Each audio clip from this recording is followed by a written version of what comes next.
Well, hello everybody, and welcome to this week's Metaworld news. This is news, quite frankly, for the week ending the 31st of March, 2018. We're recording this a day later, but there is no way in hell that I am going to mention that date. I did spend 2 hours reading an extensive review of a new smart toothbrush this morning. And I'm bloody glad I didn't post it anyway.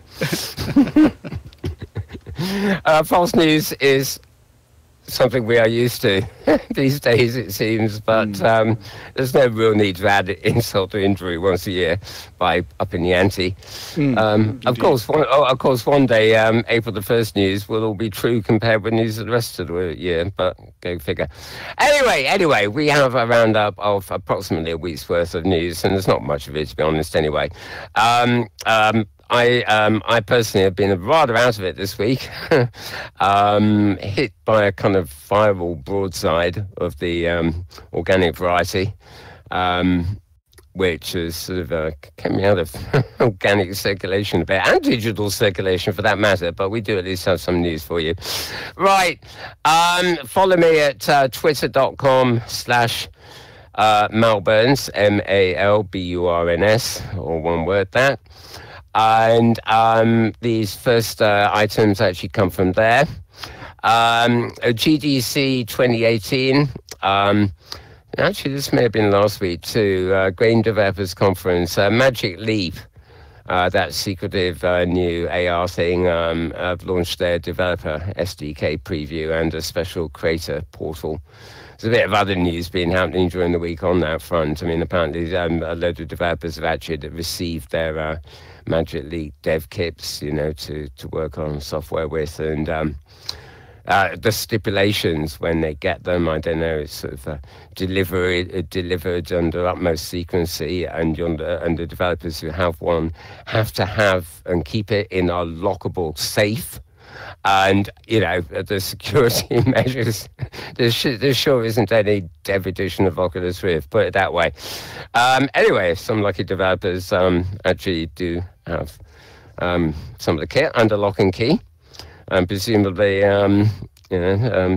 take the time it takes to unlock and key it, and then wear it for a bit, and then put it back under lock and key.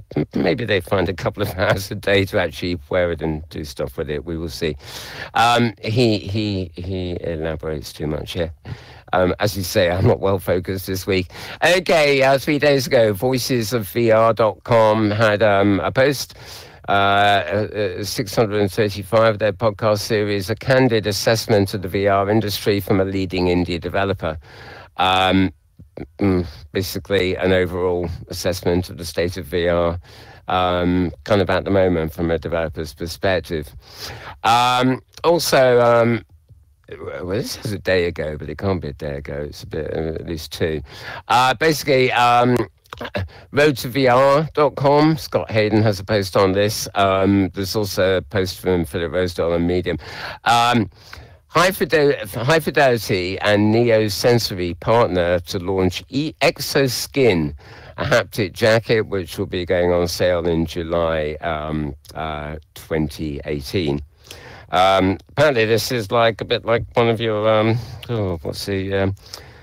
those like sleeveless jackets that are quilted and designed to keep you warm in winter without warming your arms too. It looks a bit like that, but apparently it's got lots of hardware built into it. Something like a vest shape? Yeah, kind of vesty sort of jacket thing, with endless nodes or whatever that connect to your body and sensors and stuff. And the first interesting move, the High Fidelity, which is basically we might as well consider software.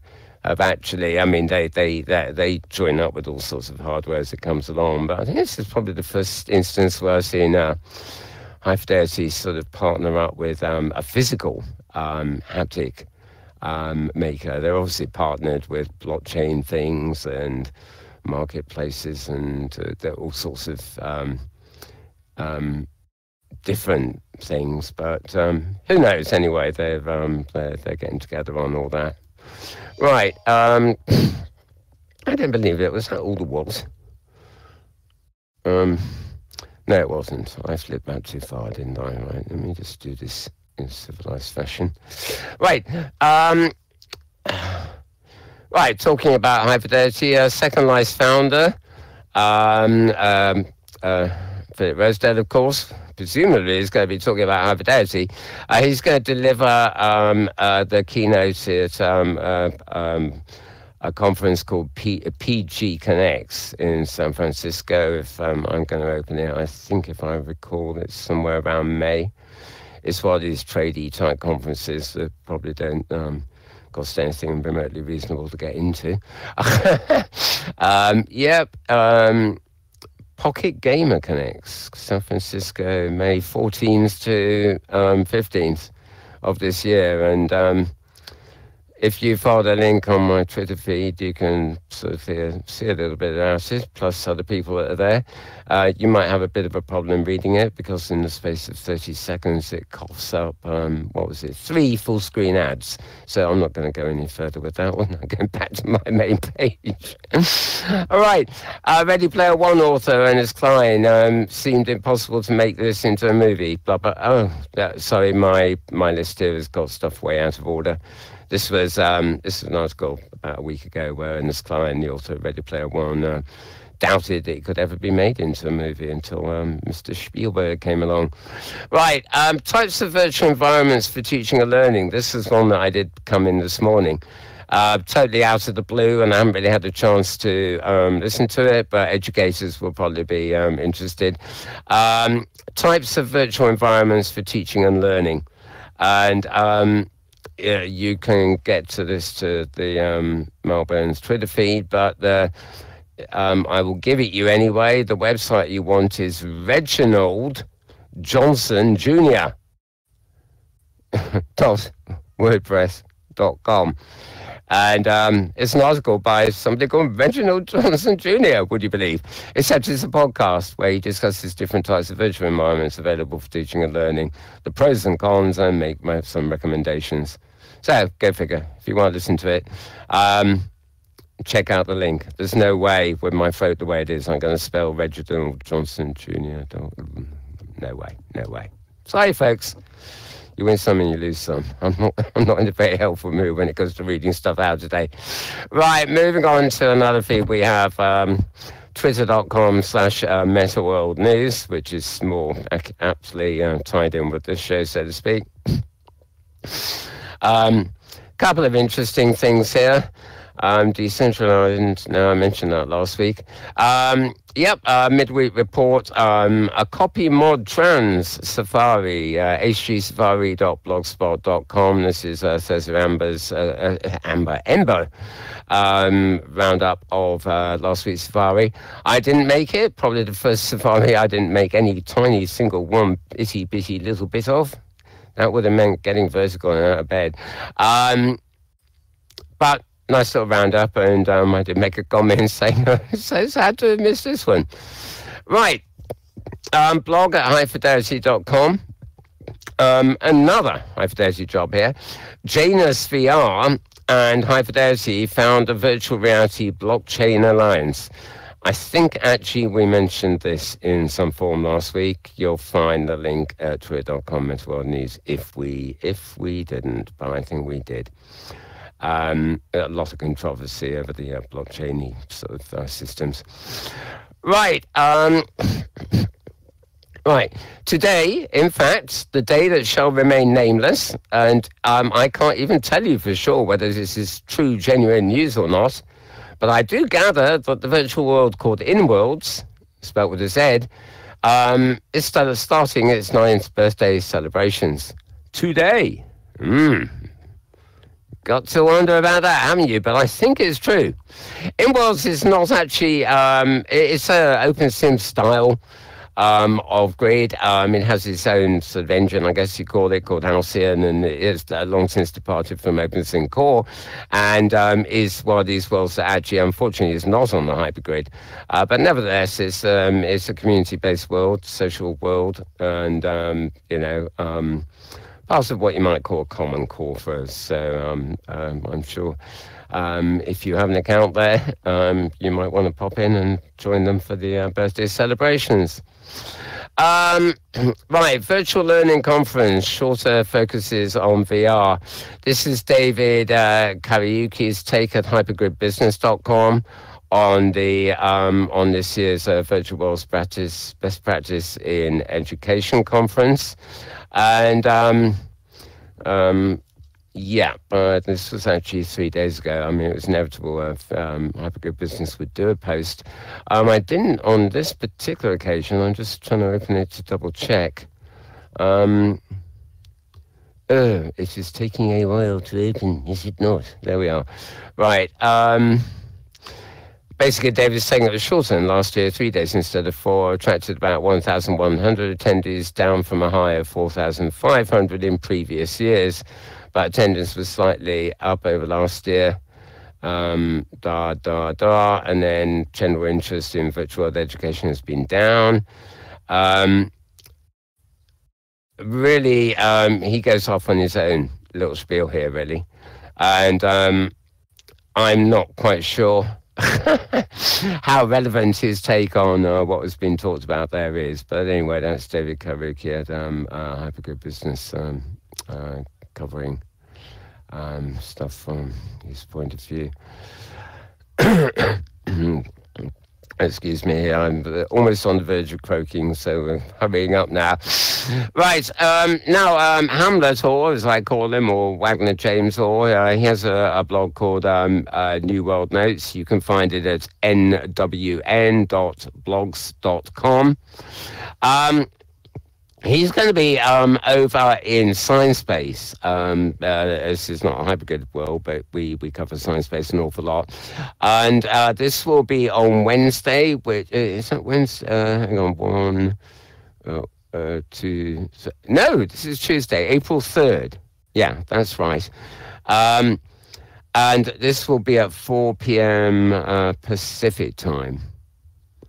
Right, sorting out dates and times on Sciencebase is a bit of a problem. Technically, they use UTC, which is European time, but then again, their CEO is in Australia and keeps accidentally writing in Australian time. And Hamlet Hall, of course, is in California. So it certainly looks that this is going to be on April the 3rd at 4 p.m. Pacific time, which would be about midnight in Europe. Basically, Hamlet Orr is going to be joined by VR pioneer Jaron Lanier. I think that's how we pronounce his name. Inside Sciencebase for an interview on Wednesday. And it is, I gather, going to be filmed. I'm not sure actually who is filming it. I do know that Jaron Lanier has acquired a Sciencebase avatar, and it's an octopus. So I'm actually rather glad I'm not filming it. But we will see. We will see. I might certainly endeavour to be at that. You would be advised to get hold of log into Sciencebase and get hold of somebody to book a place for that. It will be at the Delphi Talks area. Where they do have regular talks and things. So obviously there'll be... well, Sciencebase always say there's no limit to the seats, but I mean, presumably unless they actually operate their sharding system, there will be a limit if they just keep it in one shard. Okay, whisper in my virtual ear. Gosh, do I sound seductive or what? Blog, highfidelity.com. Really. I'm getting too much of Philip this week, aren't I? Right, this is an article by Philip. Whisper in my virtual ear, he says. Near field audio is now in high fidelity, and he talks about it. They've been working on video audio for close to 5 years, and their R&D team has done some pretty unique work, like able to use the server to create 3D audio for 150 simultaneous people with imperceptible latency. And pick your favorite multiplayer VR environment and ask 10 different people to talk to you at the same time. Then try the same thing in high fidelity. And Philip says, I'll let you decide what feels more real. So, confident man there. Right. Yeah, interesting. VR audio even ours doesn't perfectly.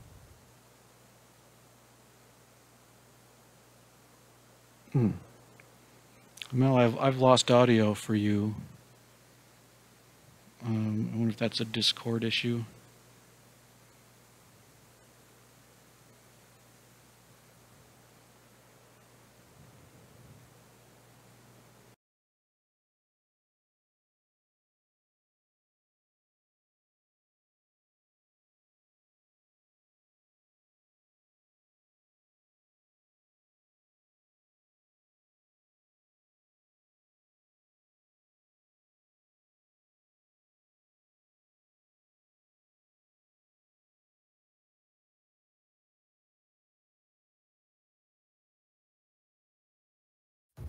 One, two, one, two.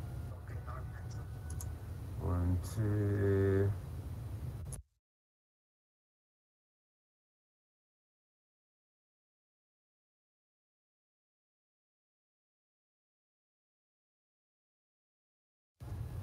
One, two, one, two. 1, 2, 1, 2. Yes, I can hear you. I've switched to another mic, so go figure out something is going weird. Right, okay. Sorry about that, folks. We lost audio. Yep. Okay. Hopefully. Right. Anyway, obviously, whispering in my virtual ear was doing no good whatsoever. We lost audio. Yeah, it's all Phil's fault. He's probably spiking the channel because I'm not talking about his sound system. You're right. Anyway, they assume a reference shape for the outside of the ear. They can't scan your, they can't do a 3D scan of your own ear, but they use a reference shape, and it means sounds are positioned, using this reference shape. As if in the real world you close your eyes and point to where the sound is coming from. It's the same sort of thing in virtual reality, although he does admit it's still not quite 100% up to what you get in real life. Anyway, let me flip back on that because it's very easy to digress this week. And Mel, you're gonna have to speak up a little bit, if you can. Right. Okay. Sorry. Yeah. I'll put my microphone down to. I'm clearly on a different mic. I don't know.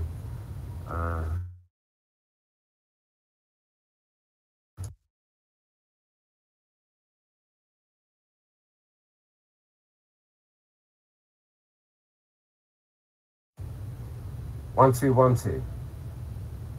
1, 2. Okay, it's difficult to speak up with a quote, but never mind.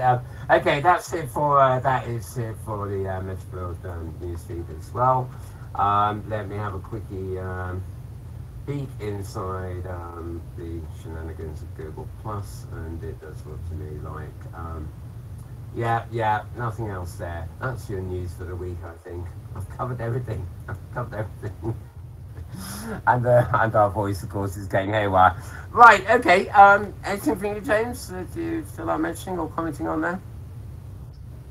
No, nothing for me. I did follow the Jared Lanier thing, and I'm hoping to attend that on Wednesday as well. That looks really interesting. So it will be fun as I learn more about science space myself. Yeah, possibly a good.